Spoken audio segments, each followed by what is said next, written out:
पिंपळगाव टोलनाका परिसरातून करोडोचा 535 किलो गांजा जप्त।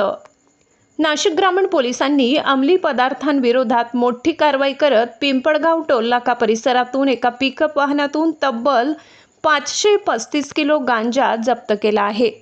या कारवाईत एका आरोपीला अटक करण्यात आली असून 1,12,14,000 रुपयांचा मुद्देमाल जप्त करण्यात आल्याची माहिती पोलीस प्रशासनाकडून देण्यात येत आहे।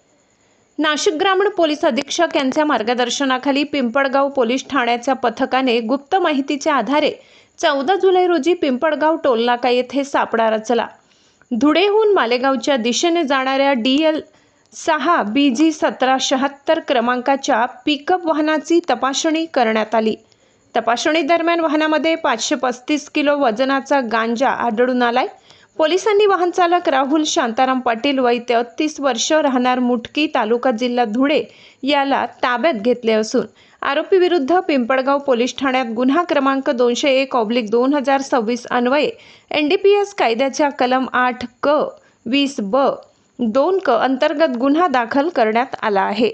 इतक्या मोठ्या प्रमाणात हा गांजा कुणाला सप्लाय होत होता या प्रकरणाचा छडा आता नाशिक ग्रामीण पोलीस कसा लावणार व किती गांजा तस्करांवर कारवाई करणार हे देखील बघणे महत्त्वाचे ठरणार आहे।